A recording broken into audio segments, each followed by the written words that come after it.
Alors, déjà bonjour tout le monde.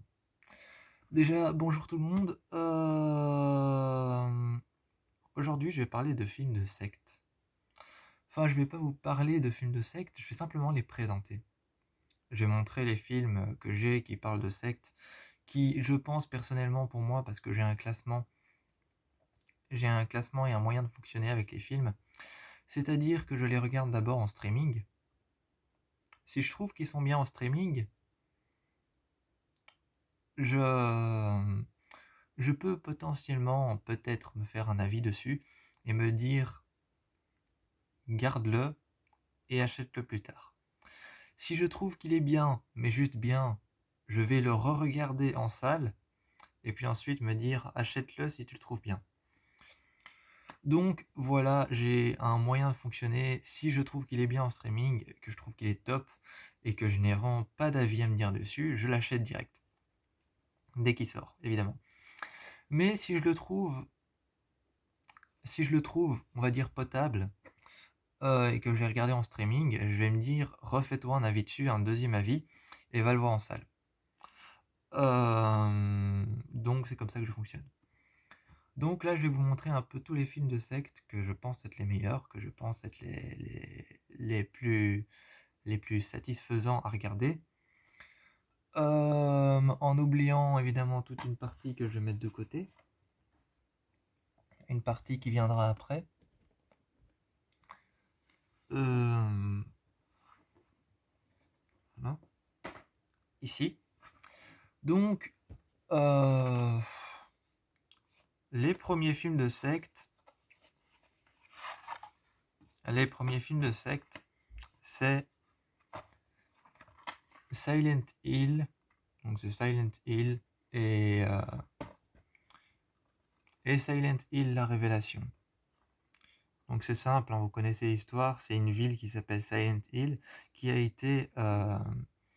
c'est une ville qui s'appelle Silent Hill qui a été brûlée et qui depuis est hantée par un démon, le démon d'une petite fille qui s'appelle Alessa. Mais c'est un film de secte, quelque part beaucoup de gens vont me dire oui c'est un film de démon, mais pas que, parce qu'en fait la petite fille elle est morte, on l'a tuée, mais c'est toute une secte qui a organisé ça, donc quelque part c'est un peu un film de secte. Donc voilà.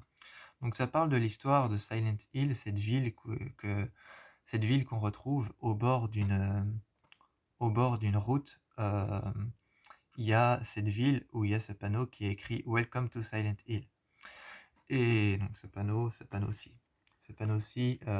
on le retrouve au bord d'une route et il est écrit Welcome to back Silent Hill, qui veut dire bienvenue à Silent Hill. Et si on passe ce panneau, on se retrouve dans la ville de Silent Hill. Et dans la ville de Silent Hill, en fait, chacun a son propre enfer. Et c'est comme si la ville avait été programmée pour te hanter toi. Et donc, il y a toute une secte qui a tué Alessa. Donc, ces deux films sont bien des films de secte. Quelque part, hein, dans l'ensemble. Donc, ces deux films sont bien des films de secte que je conseille, hein, parce que le premier dure 2 heures et que le deuxième dure 1h30. Ce qui est une durée plutôt potable pour un film, plutôt bien même. Le deuxième film que je conseille, que j'avais vu, et je me suis dit, il a l'air génial. D'ailleurs, il y a l'actrice de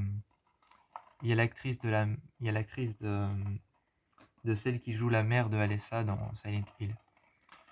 Je sais plus qui c'est, mais c'est l'un des noms qui est noté là. Donc Jack Hills. Jack Hills, c'est un chouette film. D'ailleurs, c'est par les réalisateurs de Saw. C'est par les réalisateurs de Saw, chapitre final, donc le chapitre 7. Hein, parce qu'il y en a 9. Enfin non, il y en a 10. Il y en a même un 11e qui va arriver.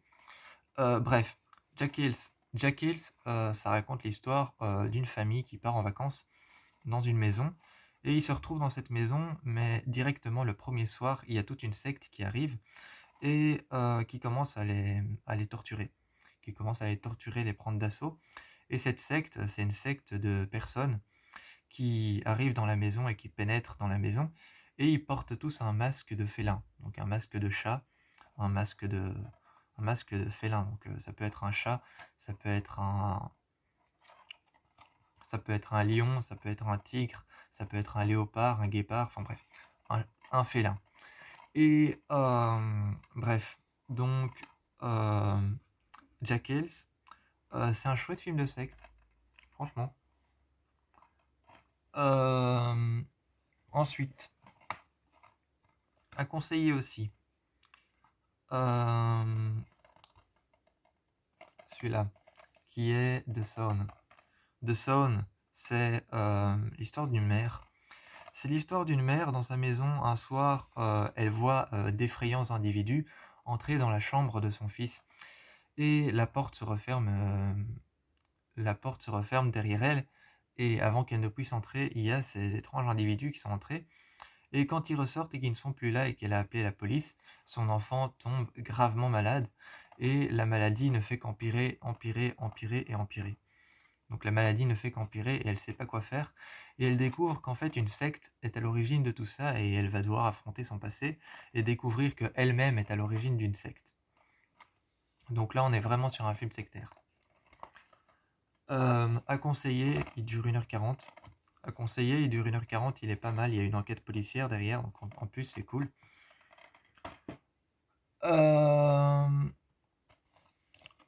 J'avoue que pour ce film-là, j'étais très récalcitrant parce qu'il y en avait plein d'autres. Détour mortel.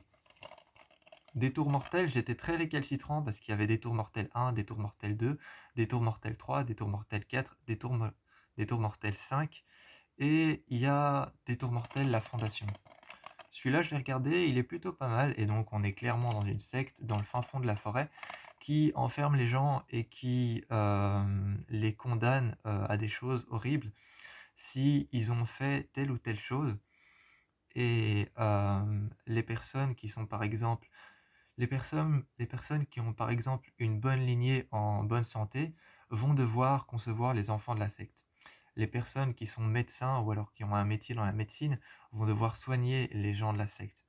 Et les personnes qui ont des bonnes connaissances et un bon entourage vont protéger la secte. Et ils vont chacun leur mettre un statut, donc quelque chose à faire dans la secte, et avant tout les enfermer et les torturer.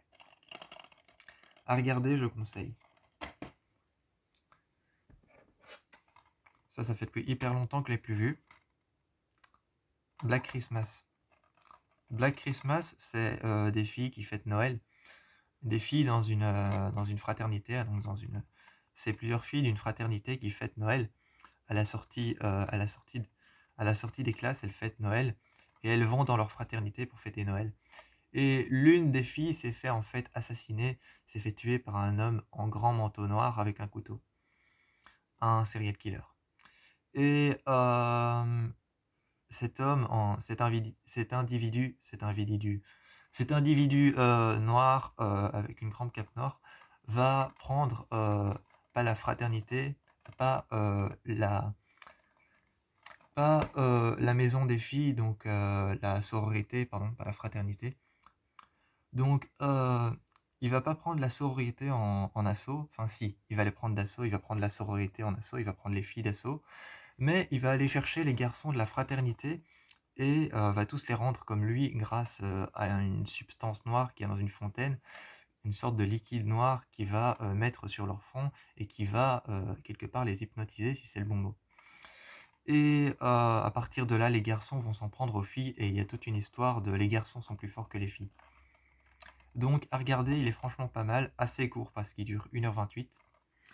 Il dure 1h28, donc assez court, c'est dommage, moi j'aurais préféré qu'il dure 1h40, mais bon, on n'a pas toujours le budget pour faire des longs films. Ensuite, un film d'une actrice et productrice ou réalisatrice, je sais plus.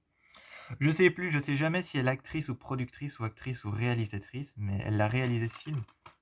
C'est son premier film, c'est Olivia Wilde. Donc Olivia Wilde, que autrefois j'appelais Olivia Wilde, a réalisé Don't Worry Darling. Donc Don't Worry Darling, c'est elle qui a réalisé ça. Ce film en fait raconte un peu l'histoire, comment dire? Ça raconte l'histoire de, allez, la sociabilité, d'être avec les gens, d'être avec les autres.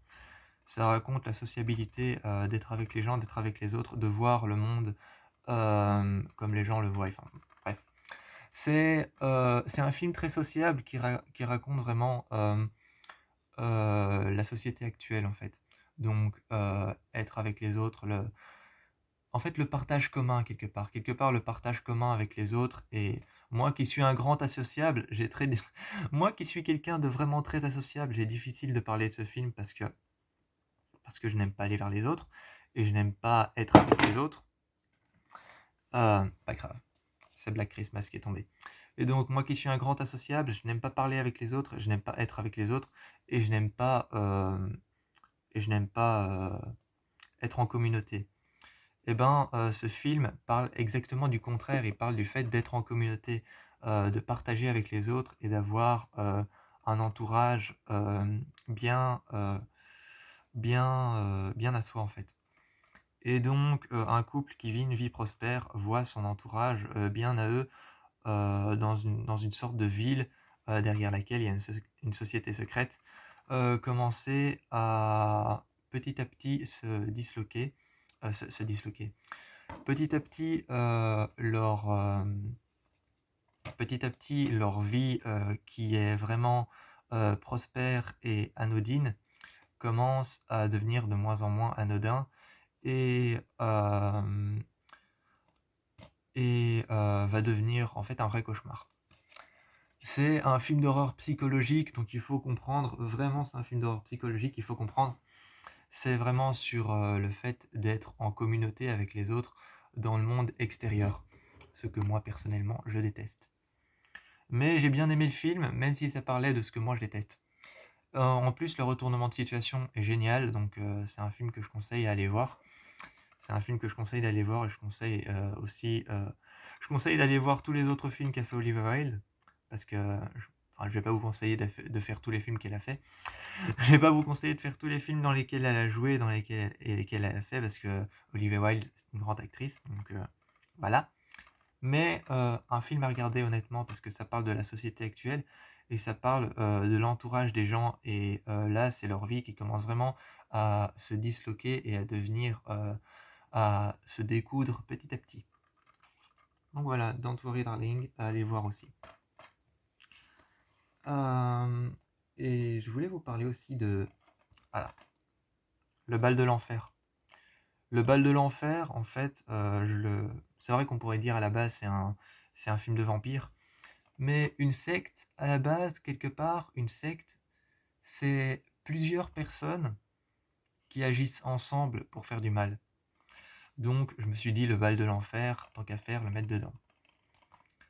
Euh, donc, tant qu'à faire, je me suis dit, le bal de l'enfer, le mettre dedans, c'est une fille qui... C'est une jeune femme qui découvre, grâce à un test sanguin, grâce à un test sanguin, une jeune femme découvre qu'elle a un frère caché. Et elle va voir ce frère caché dans son manoir, dans sa demeure, dans son grand château. Et va découvrir que toute sa famille est liée à un arbre généalogique de vampires.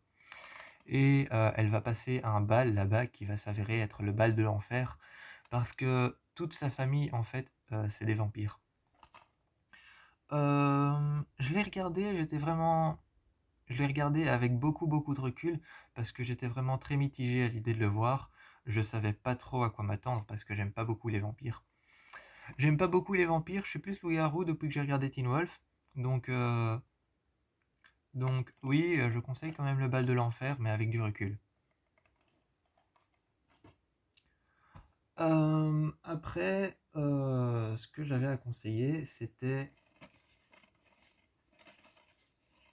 Scream. C'était Scream. Je m'étais dit au départ, avant de faire la vidéo, je m'étais dit, oui, bon, Scream, c'est Scream, quoi. Je me suis dit, mêlé dans les films de tueurs en série, parce que ça parle quand même principalement de tueurs en série. Je vais ramasser. j'ai ramassé Black Christmas qui est tombé. Donc je me suis dit globalement, je me suis dit ça parle vraiment de tueur en série, mêlé dans ce tueur en série. Mais je me suis dit quelque part, les tueurs, dans le 1, il y en a un seul, dans le 2, je crois on apprend qu'il y en a 2, et dans le 3, je crois qu'on apprend qu'il y en a 3, ou 4 même. Je sais plus, mais en gros, c'est des personnes qui agissent ensemble. C'est pour ça qu'on retrouve jamais, le tueur en série qui s'appelle le tueur en série Ghostface. C'est pour ça qu'on le retrouve jamais. On le retrouve jamais Ghostface parce qu'en fait ils agissent ensemble. Donc là la saga est en anglais. Donc j'ai le 1, Scream. J'ai Scream 2. J'ai Scream 3. Et aussi j'ai Scream 4. Donc j'ai Scream 4. Pas mal non plus. Moi j'avoue que Scream 4, j'étais un peu mitigé à l'idée de le voir et je suis toujours un peu mitigé à l'idée de le revoir. Je sais pas trop, j'ai pas accroché le 4. Bon, bah cette année, enfin, ça c'était en 2024. Ça c'était il y a 2 ans. Il y a le 5 qui est sorti. Alors, je suis désolé, mais c'est une daube. Le 5, je suis désolé, mais c'est une fameuse daube. Parce qu'il y a plein de trucs qui te passent à 3000 au-dessus de la tête. Vraiment, le 5 a l'air génial, hein, comme ça on a l'air. Et comme ça, vraiment, l'affiche en jet, il y a plein. L'affiche en jet, il y a plein de monde dessus. T'as l'impression que ça va être un truc génial et super entraînant. C'est une daube, vraiment. Vraiment, c'est une daube. Il n'y a pas d'autre mot. Il y a plein de détails, il y a plein de scènes. Il y a plein de scènes, tu te demandes pourquoi. Il y a plein de détails qui te passent à 3000 au-dessus de la tête. Donc vraiment, le 5, fou, ça te passe à 3000 au-dessus de la tête. Bon, bah, j'ai regardé Scream 6. Scream 6, je l'ai regardé, donc je l'ai trouvé plutôt pas mal, surtout la phrase marketing qui disait « À New York, personne ne vous entendra crier ». C'est un peu vrai. C'est un peu vrai, à New York, personne ne nous entendra crier. Je l'ai regardé, il était plutôt pas mal, encore une fois, avec Jenna Ortega qui est revenue, qui était déjà présente dans le 5, qui était une fameuse daube. Son personnage revient, et dans le 6, qui dure 2h01, on nous explique un peu tout le truc, mais à un moment, ils arrivent dans un ancien cinéma abandonné, et il y a tous les costumes des anciens Ghostface qui sont mis sous vitrine, et toutes les armes des anciens Ghostface qui sont mis sous vitrine. Et sur l'ancien cinéma, il y a tous les costumes des Ghostface qui sont mis entourés en cercle, comme une secte. Donc je l'ai mis quand même dans les sectes. À regarder et à regarder sans modération. Comme tous les autres d'ailleurs. Donc voilà, c'est un peu tout pour moi. C'est tous les films de secte que j'avais à montrer. Donc, il y avait Scream. Il y avait The Sound, il y avait aussi Jack Hills, Silent Hill, Détour mortel, Le bal de l'enfer, tout ça et tout ça et tout ça. Tous ces films, vraiment, c'est pas que je veux terminer sur le rush, hein, vraiment, c'est juste que il y a que ça. Et surtout, franchement, celui que je vous conseille le plus, c'est Don't Worry Darling, parce il est vraiment génial. C'est celui que je vous conseille le plus, et il a un retournement de situation qui te retourne le cerveau, vraiment. Donc, ne pas sous-estimer Olivia Wilde, hein. Donc c'est celui que je conseille le plus parmi tous ceux que je vous ai présentés. C'est pas que je veux terminer sur le rush, mais voilà, j'ai quand même placé Scream, même s'il reviendra évidemment, il reviendra dans ma vidéo sur les films de serial killer. C'est toujours compliqué à mettre ce truc. Donc voilà. Enfin bon bref, je vais pas me casser la tête devant vous à faire ça. Moi je vous fais plein de bisous. je vous encourage à aller voir les films de secte que je vous ai présentés.